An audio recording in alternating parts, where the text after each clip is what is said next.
A prisão do ex-príncipe Andrew, ocorrida em seu aniversário de 66 anos, marca um episódio sem precedentes na história recente da monarquia britânica. A detenção acontece após semanas de revelações envolvendo sua relação com o financista Jeffrey Epstein, condenado por crimes sexuais. O caso ganhou novo fôlego com a divulgação de milhões de documentos do Departamento de Justiça dos Estados Unidos ligados a Epstein. Andrew, que perdeu seus títulos reais no ano passado e passou a ser identificado como Andrew Mountbatten Windsor, sempre negou qualquer irregularidade. O rei Charles III, seu irmão, declarou profunda preocupação e afirmou que a lei deve seguir seu curso. Um dos pontos mais explosivos surge em uma nova biografia escrita pelo historiador Andrew Lawny, intitulada Merecedor: A Ascensão e a Queda da Casa de York. O livro sustenta que material comprometedor envolvendo Andrew pode ter sido repassado a serviços de inteligência estrangeiros, entre eles o Mossad, Serviço Secreto de Israel. Segundo a obra, Epstein teria mencionado a possibilidade de vender segredos ligados ao Duque de York ao Mossad. A alegação teria partido do empresário norte-americano Steven Hoffenberg, apontado como antigo mentor de Epstein e condenado por fraude. Embora algumas vítimas de Epstein afirmem que ele mantinha gravações em vídeo de encontros com figuras influentes, nenhuma prova concreta desse material foi tornada pública até agora. A biografia afirma ainda que suposto conteúdo sensível poderia ter chegado às autoridades da Arábia Saudita, aos serviços de inteligência da Líbia e possivelmente à Rússia. Sobre a Rússia, o livro menciona temores da inteligência britânica de que arquivos ligados à investigação de Epstein tenham sido levados para o país por John Mark Dougan, ex-agente da polícia da Flórida. Ele teria mantido contato com Pavel Borodin, descrito como próximo de Vladimir Putin. Dougan já foi citado pela BBC como divulgador de desinformação a partir do território russo. Lawny sustenta que Andrew e sua ex-esposa, Sarah Ferguson, conheciam Epstein desde a década de 90, antes da data oficialmente declarada pelo príncipe. O autor afirma que Epstein via em Andrew uma ponte para prestígio social, acesso político e oportunidades comerciais. O livro também questiona as finanças do Duque após a perda de funções oficiais, levantando dúvidas sobre a origem de recursos usados na manutenção da sua residência, o Royal Lodge, e em transações financeiras controversas. Separadamente, Andrew Mountbatten Windsor é acusado de agressão sexual por Virginia Giuffre, uma das principais testemunhas dos abusos de Epstein. I was so young. Ghislaine woke me up in the morning and said, "You're going to meet a prince today." I didn't know at that point that I was going to be trafficked to that prince. And then that night, Prince Andrew came to her house in London, and we went out to Club Tramp. Prince Andrew got me alcohol. It was in the VIP section. I'm pretty sure it was vodka. Prince Andrew was like, "Let's dance together." And I was like, "Okay."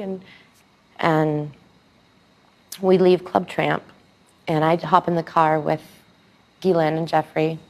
And Ghislaine said, "He's coming back to the house. And I want you to do for him what you do for Epstein." I just couldn't believe it. I couldn't believe that even royalty were involved. No ano passado, surgiu a informação de que o ex-príncipe teria pedido a um de seus agentes de proteção que investigasse o passado da mulher após ela afirmar que foi traficada para o Reino Unido e forçada a ter relações com ele.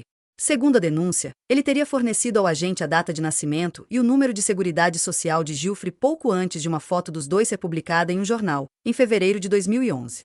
Na live do Café da Manhã desta quinta, Kiko Nogueira comentou sobre o caso.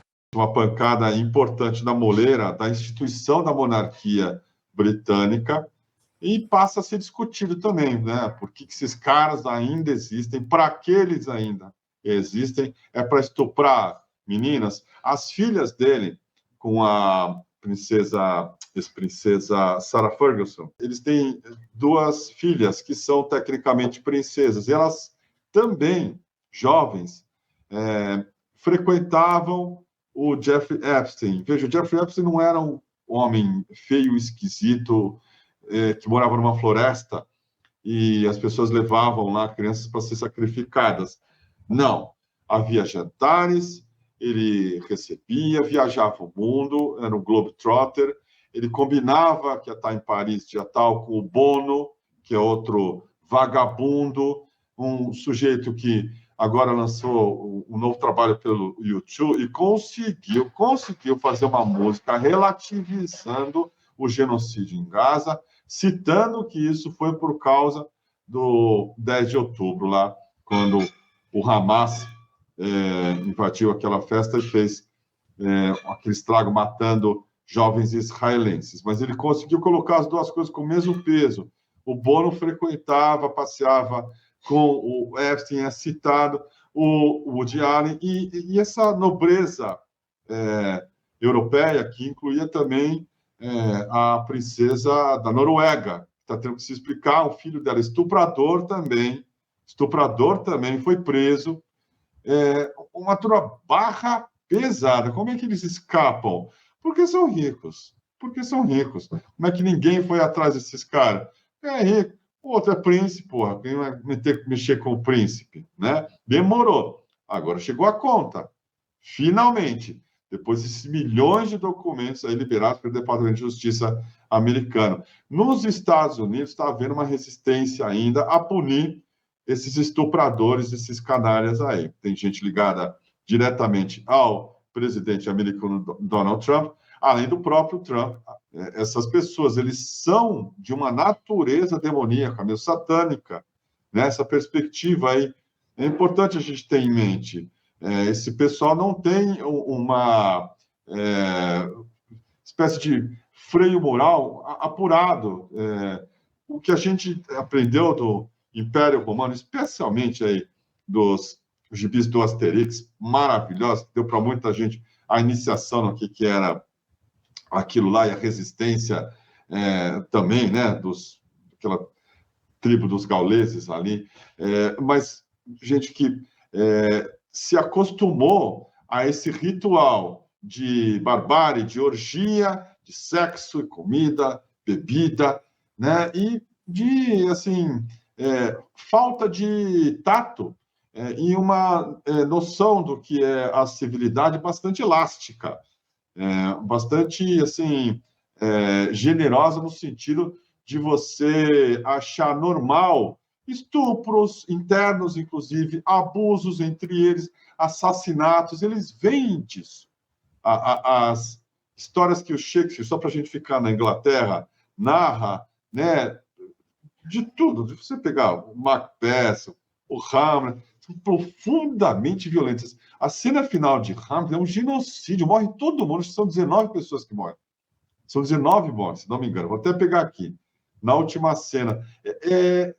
Essa a ideia de civilização que a Europa passou para a gente, que a Europa transformou através de lavagem de biografia em algo grandioso. Eles são profundamente doentes, eles são bárbaros, racistas, eles são escrotos, são colonizadores, mas tudo isso é passado com verniz de que é uma gente que vai lá dominar os outros povos para levar a democracia, como os Estados Unidos dizem que fazem hoje em dia. Essa depravação do chamado andar de cima, que agora está, assim, graças ao amontoado, né, de denúncias, e que vieram agora com os arquivos Epstein, mostrando relações, inclusive, com o Brasil, mas era uma rede mundial de pedofilia e chantagem, né, arquitetada, repito, né, principalmente pelo Mossad,